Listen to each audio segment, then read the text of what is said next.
तो हमारे सामने आप देख सकते हैं 3 प्रॉब्लम्स हैं। ऑलमोस्ट सभी कोएफिशिएंट ऑफ लीनियर एक्सपांशन से ही जुड़ा हुआ है। इसमें दिया है एक ब्रास वायर है जिसकी लंबाई 1.8 मीटर्स है। चलिए सारे डेटा को हम कलेक्ट करते हैं। हमारे पास original length of brass wire 1.8 metres और उस वक्त टेम्परेचर 27 डिग्री सेल्सियस था और ऐसा टाइट होल्ड करके रखा हुआ था। मतलब 2 रिजिड सपोर्ट्स होंगे और उनके बीच में एक वायर को ऐसा फिक्स किया गया है। फिलहाल टेम्परेचर 27 डिग्री सेल्सियस है और टॉट है, टॉट मतलब एकदम टाइट कसा हुआ, ठीक है, with a little tension between the 2 rigid support, यानी हल्का सा टेंशन है, मामूली सा, बहुत ज़्यादा नहीं है। If the wire is cooled to the temperature of -39 degree Celsius, wire को आपने ठंडा किया और उसका टेम्परेचर गिरा के 27 से -39 कर डाला, तो अब देखो टेम्परेचर का जो चेंज आया, कम हुआ ना, तो वायर क्या करेगा, कॉन्ट्रैक्ट करेगा, अपने आप को ऐसा अंदर खींचने की कोशिश करेगा। मगर रिजिड सपोर्ट तो क्या बोलेगा, मैं तेरे को जाने नहीं दूंगा, मगर वो अपने आप को अंदर खींचेगा। तो मतलब वायर को अंदर की तरफ टेंशन डेवलप हो जाएगा, वायर में अंदर की तरफ टेंशन डेवलप हो जाएगा। तो वो कह रहा है what is the tension developed in the wire if its diameter is 2.0 millimetre. Once again मेरे को नहीं लगता डायमीटर का कोई यूज़ है, हाँ है, यंग्स मॉडल्स के लिए हो सकता है, हाँ वो तो डायरेक्ट दिया हुआ है, एरिया के लिए यूज़ होगा फिर। हाँ, coefficient of linear expansion of brass आपको दिया गया है। ओके, मैं ये चीज़ें तो लिखा ही नहीं, डेल्टा टी -39 -27, ज़रा बताएंगे कितना होगा, ऐड करो कितना आ रहा, 39 + 27, 6 कैरी 1, 66 ही हो ना, 66 डिग्री -66 डिग्री सेल्सियस का टेम्परेचर चेंज आया है। नेगेटिव चेंज का मतलब होता है कि भैया टेम्परेचर ड्रॉप हुआ है। अच्छा ठीक है, व्हाट इज़ द डायमीटर भी दिया हुआ है आपको, diameter of the wire 2.0 mm, यानी कि 2 × 10⁻³ metre. Coefficient of linear expansion alpha, it's given as 2.0 × 10⁻⁵ kelvin inverse, और Young's modulus of brass it is given as 0.91 × 10⁻11 pascals. Okay, ये सारे डेटा हमको दिया हुआ है। अब सवाल ये उठा कि हमें जो कैलकुलेट करना है वो टेंशन, वो कैसे कैलकुलेट करेंगे। आपको याद है थर्मल स्ट्रेस का फॉर्मूला दिया था मैंने, y अल्फा डेल्टा थीटा, है ना, और थर्मल फोर्स उससे क्या होता फिर, y × alpha delta theta multiply by a, F/a करे थे ना अपन स्ट्रेस को। तो भाई मैं कहूँगा ठीक है, तो यहाँ पर जो थर्मल फोर्स है, यहाँ जो थर्मल फोर्स है वही टेंशन के बराबर है, वही टेंशन देगा आपको, वही टेंशन के बराबर आएगा।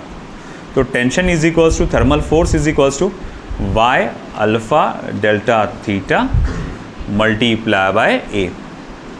अब चलिए वैल्यूज डालिए, फिर सभी चीज़ होगी।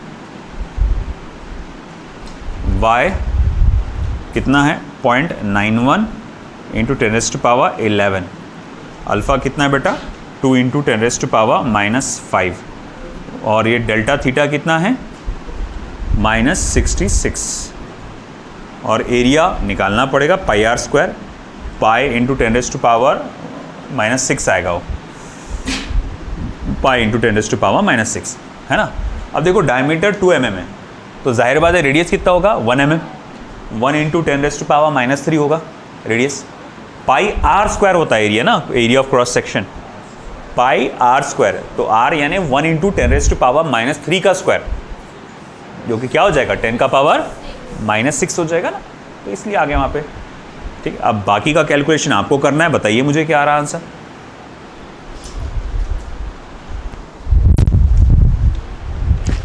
B fast.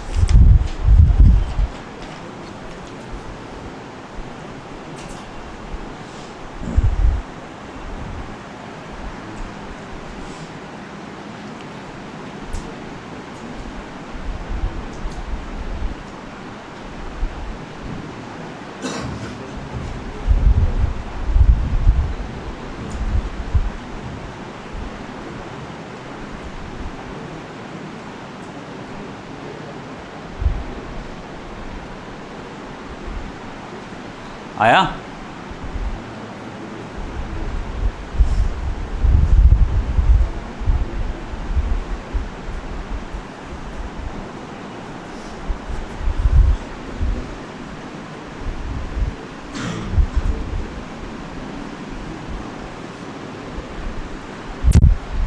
Answer should be -3.8 into 10⁻² newton approx, इतना आना चाहिए।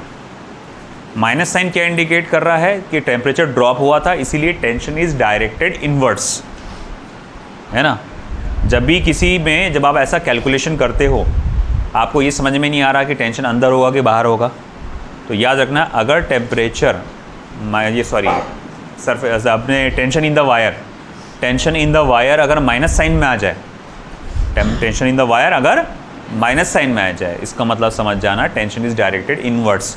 क्योंकि क्वेश्चन नीट में ऐसा भी आ सकता है कि tension is directed inwards, tension is directed outwards, है ना, इस तरह से।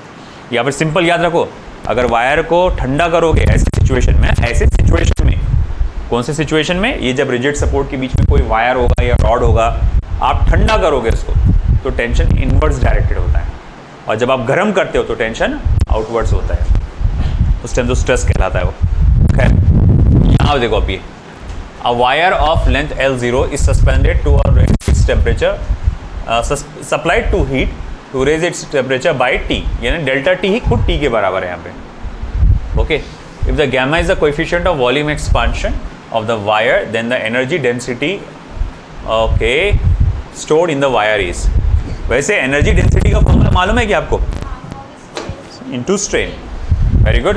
तो अगर आपको थोड़ा सा नॉलेज होगा, मैकेनिकल प्रॉपर्टीज ऑफ सॉलिड को सच में आपने अच्छे से पढ़ा होगा, तो एनर्जी डेंसिटी का फॉर्मूला होता है half of stress multiply by strain. बेटा आप लोग है ना फॉर्मूले अच्छे से याद करो। आप जो 90% लोगों का जो इशू है ना कि हमको नहीं जम रहा सर करके सॉल्व, तो वही है, तुम्हारे दिमाग में फॉर्मूले स्टोर्ड ही नहीं है। तुम अंधे के जैसा बस के सामने मॉड्यूल लेके आ जाए, आप सॉल्व कर रहे, या क्या उसका डीपी भी रख के सॉल्व कर रहे, ऐसे फिजिक्स नहीं होता। प्रिपरेशन करो, पहले थ्योरी को समझ के पढ़ो, फॉर्मूलों को ब्रेन में स्टोर करो, फिर एग्जीक्यूट करो। अब जैसे ही मैंने बोला एनर्जी डेंसिटी, तुम्हारे दिमाग में सारे फॉर्मूले क्लिक होना चाहिए था, है ना। हार्डली 2-4 लोगों के दिमाग में क्लिक हुआ होगा 1/2 स्ट्रेस मल्टीप्लाई बाय स्ट्रेन। अब देखो भाई सिंपल सी बात है, मैं देख सकता हूँ कि यहाँ पर यंग्स मॉडुलस है ना, तो मैं क्यों ना यंग्स मॉडुलस को स्ट्रेस के जगह यंग्स मॉडुलस इनटू स्ट्रेन वाला फॉर्मूला लगाऊं। बोले क्या बात करें? जी हाँ, यंग्स मॉडुलस का बेसिक फॉर्मूला क्या होता है? Stress upon strain. तो स्ट्रेस के जगह क्या लिख सकता मैं? Young's modulus multiply by strain. तो एनर्जी डेंसिटी का फॉर्मूला क्या हो जाएगा? Half of Young's modulus strain का स्क्वायर। अच्छा ठीक है, चलो मान लिया हाफ ऑफ। यह स्ट्रेन होता क्या है भैया? Change in length upon original length का स्क्वायर, आया ना? Change in length upon original length का स्क्वायर। अच्छा डेल्टा एल क्या होता है? इसको क्या लिख सकते हैं आप? अब एल अल्फा डेल्टा टी नहीं लिख सकते आप इसको?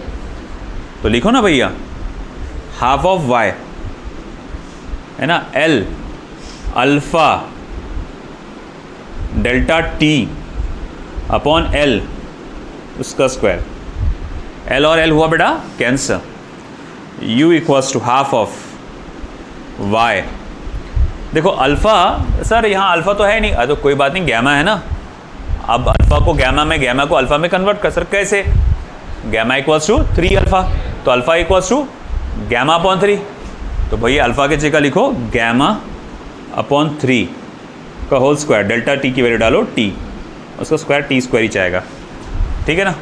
अब देखो हाफ ऑफ, फिर क्या हो जाएगा? u is equals to half of y gamma square T square upon 9, और 2 9 का कितना होता? 18। तो देखो कौन सा आंसर आ रहा? अरे जस्ट उसके ऊपर कुछ है ना, 1/18 gamma square T square Y. नहीं ना सर, वो तो कि Y gamma square T square है ना अपना, वो तो gamma square T square Y है। किसी ने करना उसको पटक पटक के मारता है ना, वो जैसे लोकी को मारा था ना उसने, नहीं हल्के यूं यूं यूं करके वैसा है ना। तो बोले कभी कभार मैं वैसे ही मारने का मन करता तुमको। अब्दुल्ला तेरे को तो खास मन करता मेरे को है ना, सुनता ही नहीं तू बातें। अब चलिए सॉल्व कर।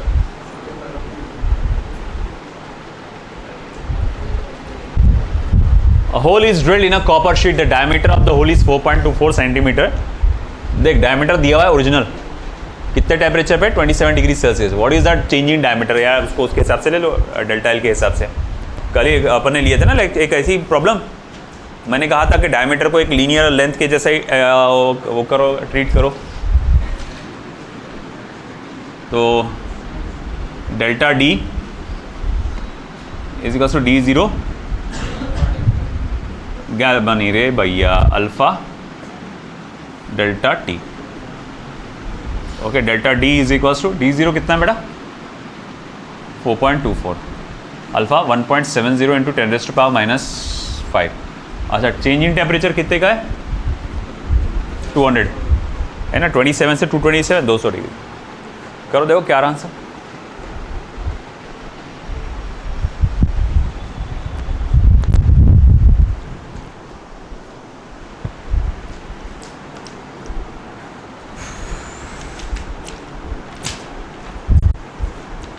एनसीईआरटी का क्वेश्चन है ये भी।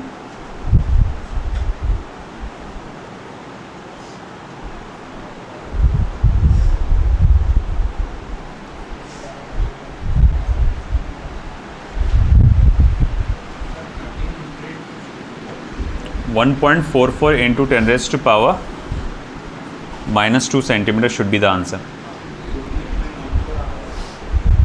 14.14 नहीं रे, चेक कर।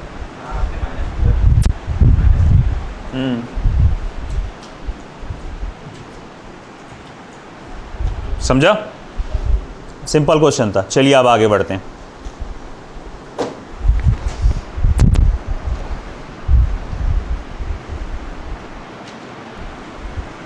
अब देखो बेटा, हम लोग यहाँ पर बढ़ रहे हैं आगे अगले क्वेश्चन की तरफ।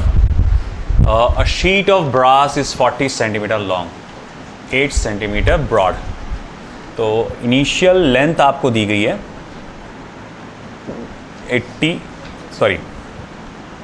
40 सेंटीमीटर लॉन्ग, इनिशियल ब्रेथ आपको दिया गया है 8 centimetre broad at 0 degree Celsius.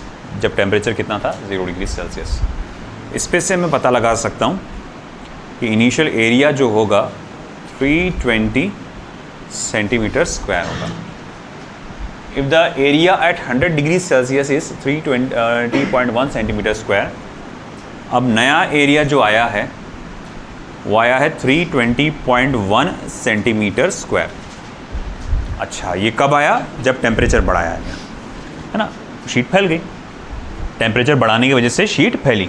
तो जो पहले एरिया 320 हुआ करता था, 320 हुआ करता था, अब कितना है वो, 320.1। ओके, कितना टेम्परेचर बढ़ाए थे आपने, पढ़ो क्वेश्चन बताओ। टेम्परेचर कितना बढ़ाए थे आपने, 100 डिग्री सेल्सियस। सिंपल ना, पहले 0 पे था, अब 100 पे, तो 100 डिग्री सेल्सियस। अच्छा, कोई मुझे ये बता सकता है कि एरिया कितने से बढ़ा, 0.1। सिंपल है ना। और उसने आपसे क्या पूछा है, कोएफिशिएंट ऑफ लीनियर एक्सपांशन क्या होगा वो पूछा है, अल्फा। डेल्टा ए के फॉर्म में अल्फा नहीं बीटा आता है। तो मैं जैसे लिखूंगा कि delta A is equals to A0 beta delta T. हाँ, आप चाहे तो उसको A0 2 times of alpha delta T भी कर सकते हैं, है ना। तो delta A is how much, 0.1 equals to A0 कितना बेटा, 320 सेंटीमीटर स्क्वायर को आई थिंक मीटर स्क्वायर में कन्वर्ट करना ही पड़ेगा। नहीं 0.1 सेंटीमीटर में रखा ना मैंने भी। और 2 टाइम्स ऑफ अल्फ़ा और ये 100। तो अब देखो अल्फ़ा इज इक्वल्स टू फिर कितना होता हूँ, 0.1 64 इंटू 10⁻3। देखो कितना आएगा फिर ये,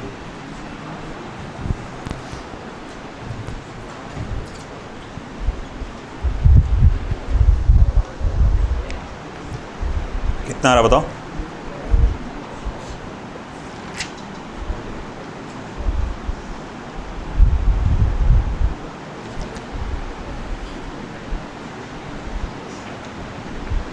बोलो। The answer should B 15.5 into 10⁻⁻7 पर डिग्री सेल्सियस। ये आंसर आना चाहिए, 15.5 इंटू 10⁻⁻7 पर डिग्री सेल्सियस। रेसिप्रोकल लेना पड़ेगा उसका, है ना। खैर, अब अगला देखेंगे, the volume of block of a metal changes by 0.12%। Percentage में बताया कि एक ब्लॉक का वॉल्यूम मैं देखता हूं कि 0.12% से बढ़ गया है, नीचे बदल गया है। Delta V by V multiply by 100 is 0.12%।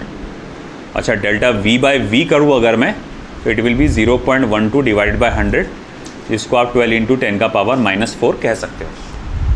When it is heated through 20 degree Celsius, यानी जब आप टेम्परेचर कितना बढ़ाते हैं, टेम्परेचर आपने कितना बढ़ाया था जब 20 डिग्री सेल्सियस टेम्परेचर बढ़ाया था। What is the coefficient of linear expansion of metal? Once again coefficient of linear expansion पूछा हुआ है। अब मैं बोलूँगा देखो भाई, मेरे पास जो formula delta V is equals to V gamma delta T है। हाँ, मैं उसको एक काम कर सकता हूँ कि भाई वी गैमा की जगह 3 टाइम्स ऑफ अल्फ़ा लिख डालूँ, क्योंकि मुझे तो अल्फ़ा चाहिए ना, 3 टाइम्स ऑफ अल्फ़ा लिख डालूँ। अच्छा, delta V by V is equals to 3 times of alpha delta T. अब ऐसा है, डेल्टा वी बाय वी कितना है? 12 इंटू 10⁻⁻⁴ फ्रैक्शन में 3 अल्फ़ा। डेल्टा टी कितना है? 20। 3 1 जा 3 4 जा, तो फिर हो जाएगा आपका alpha is equals to how much? 4/20 into 10⁻⁻⁴ है ना। अब देखो 4/20 1/5 0.2 इंटू 10⁻⁻⁴ या 2 into 10⁻⁻5। Alpha equals to 2 into 10⁻⁻5 पर डिग्री सेल्सियस। आई बस समझ? अगला क्वेश्चन काफ़ी प्यारा है, ज़बरदस्त है।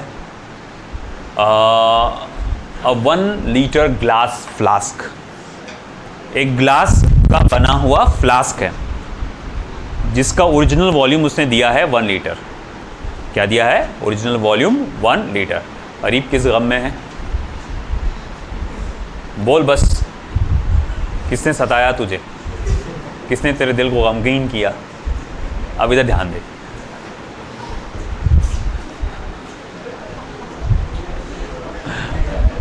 क्या अब्दुल्ला, इतना क्यों हंस रहा तू? तेरे को मालूम है क्या बहुत कुछ?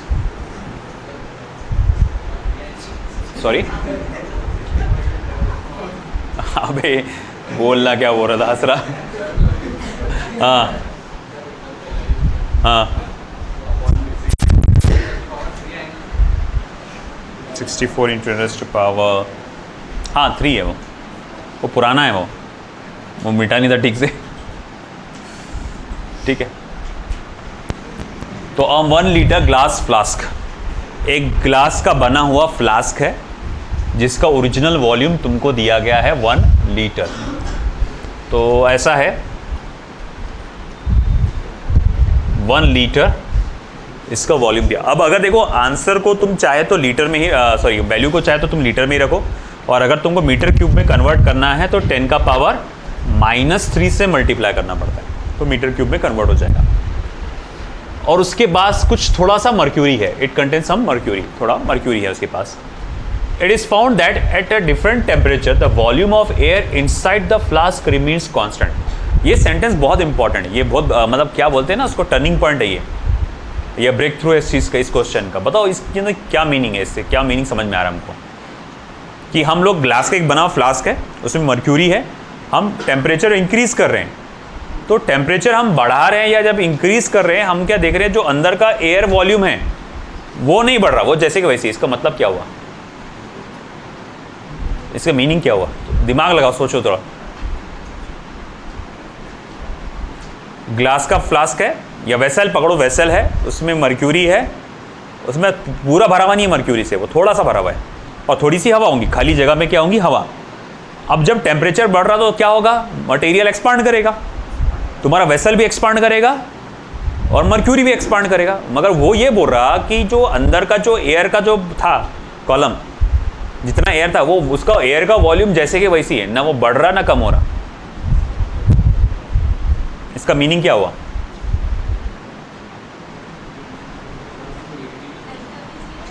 सॉरी, नहीं वॉल्यूम चेंज हो रहा है।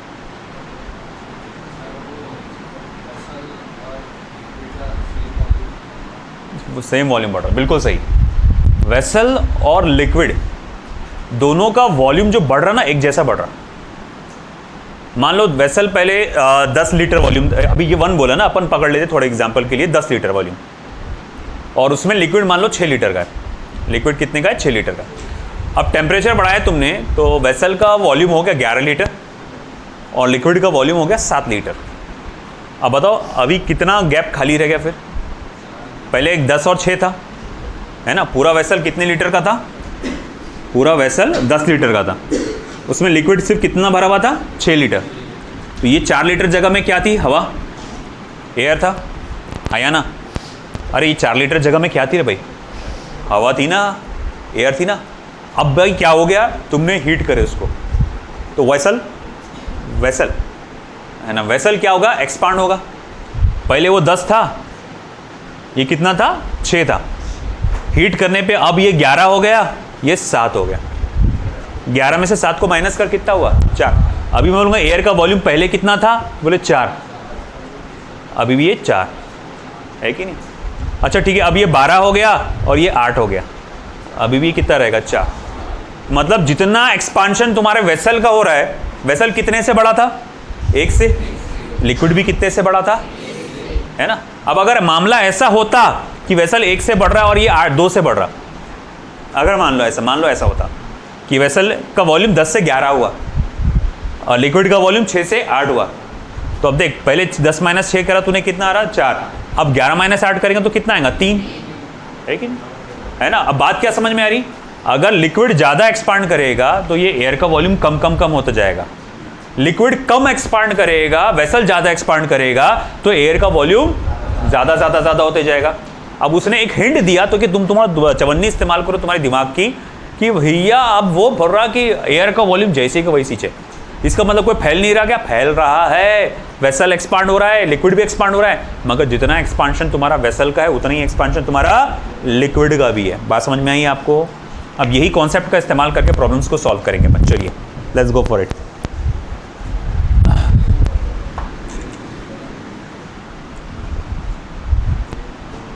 हाँ, by condition, by given condition, जो कंडीशन दी गई उसके हिसाब से मैं लिख सकता हूँ expansion in glass vessel is equals to expansion in mercury. ठीक है, तो मैं यहाँ लिख सकता हूँ volume of glass gamma of glass delta T, volume of mercury gamma of mercury delta T. Rise in temperature तो भैया दोनों के लिए सेम है, डेल्टा टी दोनों के लिए सेम है, तो डेल्टा टी हो जाएगा कैंसल। और जैसे कि अगर मैं लीटर में डाल रहा हूँ, इमेजिन कर ग्लास का जो वॉल्यूम है लीटर्स में डाल रहा हूँ, तो आंसर भी तुम्हारा लीटर्स में आएगा, है ना। तो जैसे कि मैंने चलो लीटर्स में डाल के देखता हूँ। ओके ठीक है, गैमा फॉर ग्लास कितना है? Volume expansion of mercury, linear expansion of glass. देख भाई गौर से देखना, गैमा की वैल्यू तुमने 9 × 10⁻⁶ मत डालना है। बोले फिर क्या डालना? 3 × 9 × 10⁻⁶। क्यों? क्योंकि ये भैया चिल्ला के कहाँ चिल्ला रहे हो? हाँ, ये लीनियर एक्सपांशन ऑफ ग्लास बोला उसने, यानी अल्फा बोला उसने। तो भैया अब वो डालने के लिए भैया मुझे 3 टाइम्स ऑफ अल्फा है, तो 3 × अल्फा कितना आ रहा हो? 9 × 10⁻⁶ Vm। Gamma of mercury 1.8 × 10⁻⁴। Okay ठीक है, Vm is equals to 27 × 10⁻⁶ upon 1.8 × 10⁻⁴। ऐसा है। अब करो कैलकुलेट कितना आ रहा, देखो ओरिजिनल वॉल्यूम ऑफ मर्क्यूरी। याद रखना आंसर लीटर्स में आएगा क्योंकि तुमने वॉल्यूम ऑफ ग्लास लीटर्स में डाले। करो कैलकुलेट भाई, बैठे मत रहो सुन मुर्गी कैसा।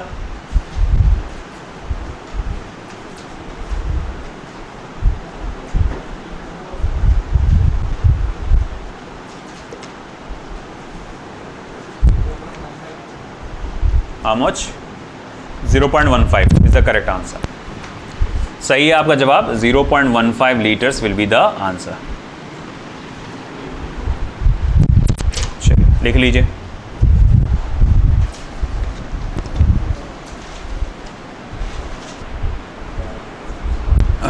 तो क्या दिया बेटा, देखो यहाँ पे, a glass flask of volume 1 litre.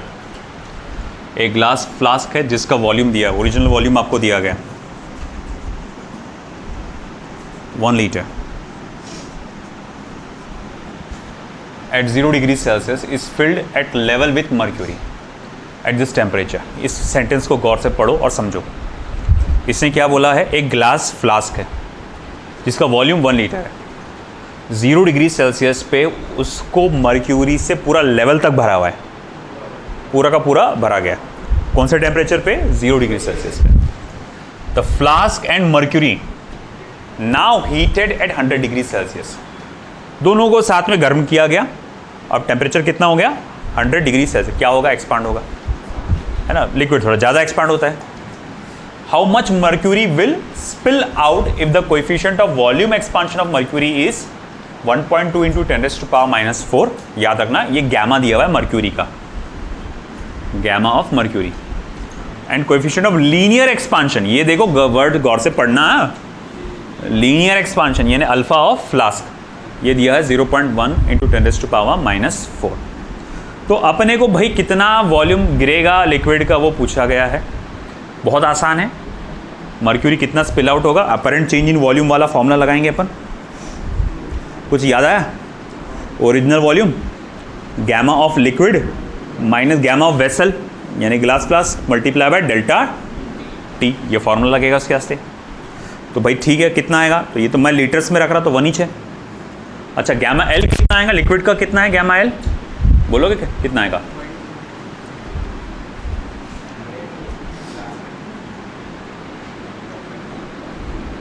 हाँ हाँ, तो गैमा एल कितना है, 1.2 इंटू 10⁻⁻⁴। अच्छा, -4 को बाहर लेंगे कॉमन अपन, माइनस गैमा ऑफ जी कितना है, 0.3 बोल सकता हूँ मैं इसको, इंटू 10, अरे यार क्या नाटक है, 10⁻⁻⁴। अच्छा, राइज इन टेम्परेचर कितना है बेटा, 100 डिग्री सेल्सियस। तो भाई करो कितना आ रहा फिर, 1.2 multiply by 0.3, it will be 0.9 multiply by 10⁻⁻², है ना, 9 इंटू 10⁻⁻³ बोल सकता मैं, 0.9 इंटू 10⁻⁻² यानी कि 9 इंटू 10⁻³ लीटर्स, है ना। तो ये 9 ml बोल सकता, मिली लीटर्स। 9 ml जो है आपका वो लिक्विड वहाँ से स्पिल आउट हो जाएगा। ये तो कुछ और ही बताया इसने। अच्छा हाँ, ये गैमा एम मैंने कुछ और ले लिया था यहाँ पे, इसलिए ठीक है ना। कैलकुलेशन चेक कर लेना एक बार, 9 0.9 ये -2 हो जाएगा, 9 बराबर 9 ml। और अगर लीटर्स को उसमें कन्वर्ट करना है मीटर क्यूब में, तो 10⁻³ से मल्टीप्लाई कर देना। अब आगे, ये बड़ा ज़बरदस्त क्वेश्चन है, छोटा है, आसान है। तो coefficient of volume expansion of glycerine is 49 into 10⁻⁵ kelvin inverse. तो यहाँ पर देखता हूँ मैं कि coefficient of volume expansion 49 into 10⁻⁵ kelvin inverse. What is the fractional change in density, भैया what is the fractional change in density for a rise of 30 degree Celsius in temperature. बहुत आसान है, जो फ्रैक्शनल चेंज इन वॉल्यूम होता है वही value होती है आपके फ्रैक्शनल चेंज इन डेंसिटी। अब बोले कैसा, तो देखो डेंसिटी का फॉर्मूला क्या है, मास अपॉन वॉल्यूम। मान लो किसी चीज़ का मास आप कांस्टेंट रखने वाले हैं, मास को आप बदलने वाले नहीं हैं, और अब ऐसा हुआ कि डेंसिटी 10% से, वॉल्यूम 10% से बढ़ गया, वॉल्यूम 10% से बढ़ गया, तो डेंसिटी क्या होगी, 10% से कम हो जाएगी, है ना। और अगर मैं बोलता हूं कि वॉल्यूम 25% से कम हो गया, तो डेंसिटी 25% से बढ़ जाएगी। नंबर तो सेम ही है ना, 25 25 10 10, है ना। हाँ, बस एक जगह प्लस है तो दूसरी जगह माइनस है। तो मैं ये कह सकता हूं कि डेल्टा रो अगर मुझे निकालना है, delta rho by rho, it is nothing but delta rho by rho is nothing but minus of delta V by V, और minus of delta V by V. अच्छा ठीक है, चलो अगर मैं मैग्नीट्यूड में लेता हूँ तो वो तो सेम ही आ जाएंगे, फिर वो तो फिर सेम ही आ जाएंगे। तो ठीक है भाई, मैं बोलूँगा अपने से पूछा क्या है, फ्रैक्शनल चेंज पूछा ना, चल ना माइनस में ही ले लेते हैं फिर काय के लिए। तो ठीक है, तो माइनस ऑफ डेल्टा वी कितना है, अच्छा मालूम नहीं हमको, वी गैमा डेल्टा टी लेना पड़ेगा फिर, अपॉन वी, वी और वी हो गया cancel, minus gamma delta T, minus gamma कितना है बेटा 49 इंटू 10⁻⁻⁻⁵, और डेल्टा टी कितना है बेटा 30। चलो देखो कितना आ रहा आंसर, सॉरी 3 9 27, 3 4 12, 1447, 147 माइनस 147 इंटू 10⁻⁻⁴। हमारे इसमें आंसर क्या आया था 1.477 into 10⁻⁻²।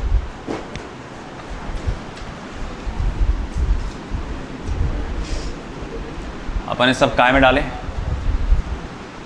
Kilogram per metre cube. Okay, फिर ये problem, the density of water at 4 degree Celsius is 1000 kilogram per metre cube and at 100 degree Celsius is 958.4 kilogram per metre cube. The coefficient of linear expansion, volume expansion पूछा गया। हाँ, अब इसको दो तरीके से सॉल्व कर सकते हैं अपन। एक शॉर्टकट तरीका अगर मैं आपको बताऊं तो शॉर्टकट तरीका ये है कि rho equals to rho 0 1 minus gamma delta T, मगर ये 0 डिग्री सेल्सियस पे होता है ना डेंसिटी।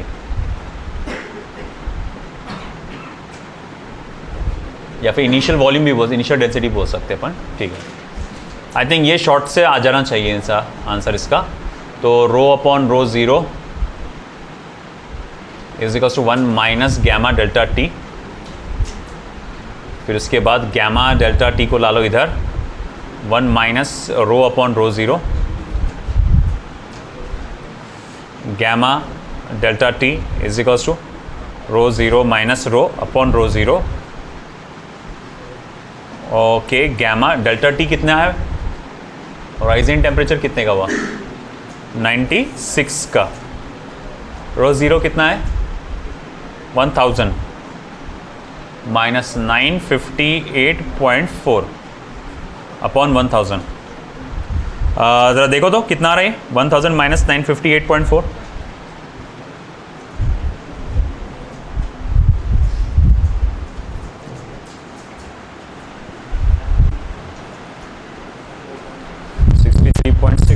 नहीं 33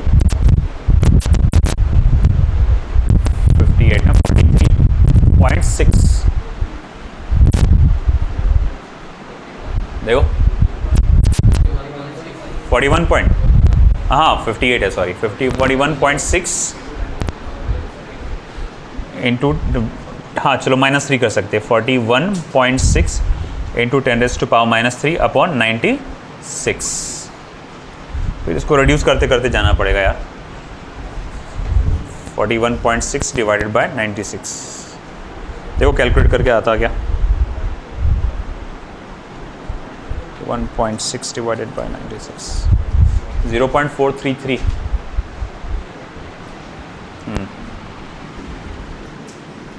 0.433 इंटू 10⁻⁻³ 4.333 इंटू 10⁻⁻⁴। केल्विन इन्वर्स बोलो, डिग्री सेल्सियस इन्वर्स बोलो, एक ही बात होती है।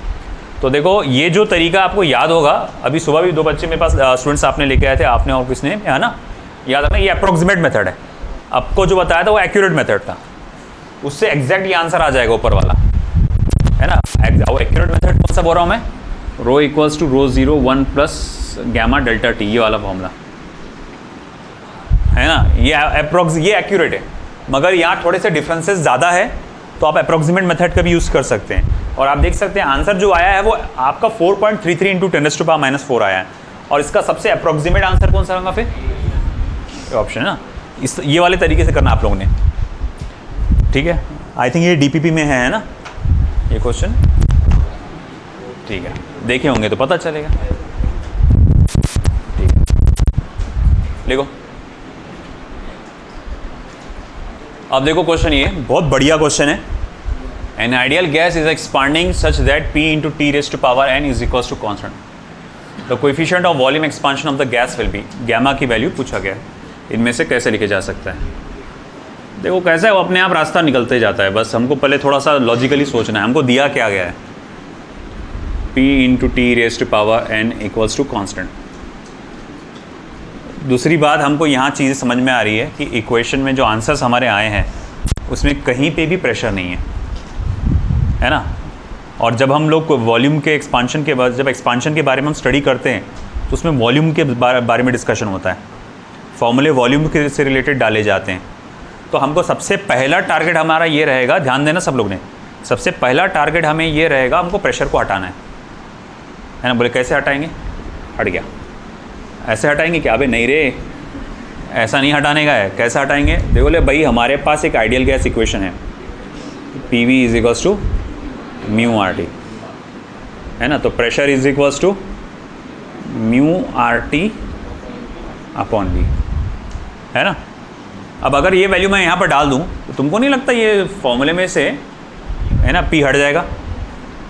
तो mu R T upon V और into T raise to power n is equals to constant. चलो कॉन्स्टेंट को सिर्फ c लिख देता हूँ मैं, ठीक है। तो मैं इसको ऐसा भी लिख सकता हूँ, T raise to power n plus 1 is equals to C V, है ना। T raise to power n plus 1 is equals to C V. अब कई लोग बोल रहे होंगे साला म्यू और आर कहाँ गया? Mu number of moles, R universal gas constant. अगर तुमने एक डब्बे में गैस बंद कर दी है तो उसमें गैस कोई लीक नहीं हो रही, ना कोई गैस ऐड हो रही, तो नंबर ऑफ मोल्स कैसे रहेंगे? कांस्टेंट। और आर यूनिवर्सल गैस कांस्टेंट, ये पैदाइशी कांस्टेंट है ना, 8.314 जूल पर मोल पर केल्विन। अब ऐसा है कि अब देखो हम बोल रही है कांस्टेंट, अगर म्यू और आर को सी के नीचे लेके चले जाऊं मैं, सी को म्यू और आर से डिवाइड कर दूं, उससे आंसर जो भी आएगा वो भी क्या रहेगा? कांस्टेंट।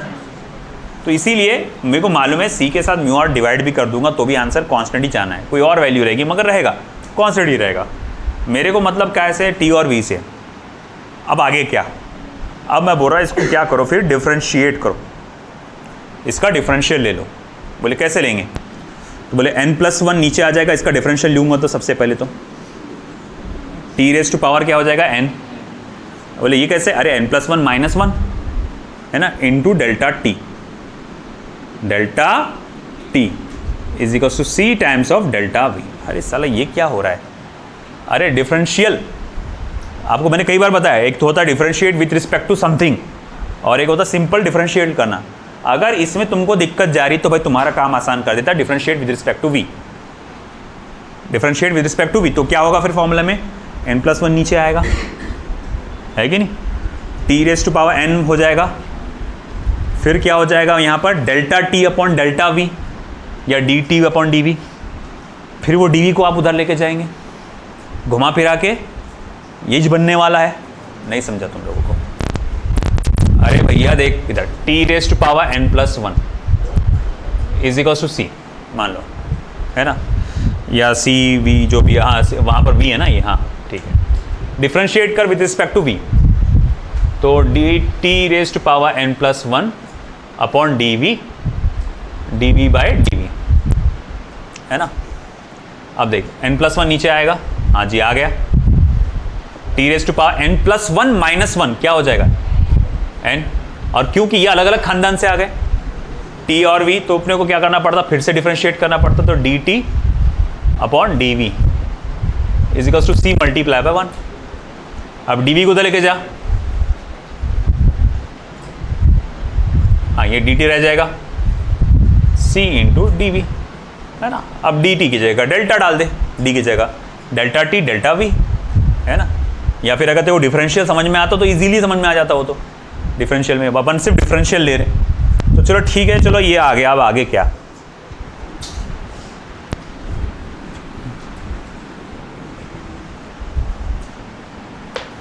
ओके हमको निकालना है क्या की वैल्यू निकालना है भैया, हमको निकालना है गैमा की वैल्यू। हाँ तो देखो सिंस आप जानते हैं डेल्टा वी को आप लिख सकते हैं वी गैमा डेल्टा टी। हाँ तो लिख सकते हैं, बिल्कुल सही बात है। फिर आगे क्या, n+1 T rest power n into delta T. Okay माना, आगे क्या, V gamma delta T multiply by C, constant का सी। ओके डेल्टा वी की जगह वी गैमा डेल्टा टी। अब आगे क्या होगा फिर, delta T cancel, n+1 T rest power n v into gamma multiply by C. हो अब c की जगह क्या डाल सकता हूँ मैं, p तो नहीं डालूंगा मैं, p से तो बहुत गड़बड़ हो जा रहा है।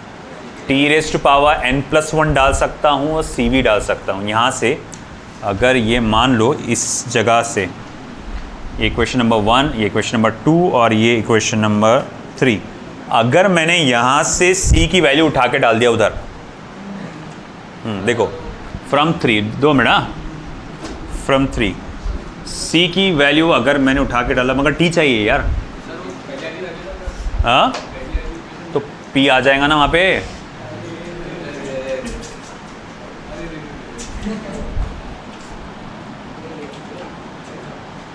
एक बार डाल के देखते हैं उसमें क्या हर्ज है। देखो n+1 T rest power n, c के जगह T rest power n+1 T rest power n+1 divided by v, ये डाला मैंने c की जगह T rest power n+1 divided by v, और ये v और ये v हो गया cancel. Gamma equals to n+1 into T rest power n upon T rest power n+1, gamma equals to n+1। अब T rest power n upon T rest power n+1 क्या हो जाएगा ये, या फिर टी रेस्ट पावर n को नीचे लेके जा, T rest power n+1 minus n नहीं हो जाएगा। अरे भाई पावर मल्टीप्लाई माइनस होते ना, तो भैया नीचे ले जाएगा माइनस n, तो ये कैंसिल हो जाएगा, तो ये हो जाएगा n+1 डिवाइडेड बाय टी। तो n+1 डिवाइडेड बाय टी यानी के सी ऑप्शन। आया क्या समझ में, है ना। तो यहाँ पर हम लोग ने ये देखा कि इस तरह से ये आंसर आता है, थर्ड ऑप्शन।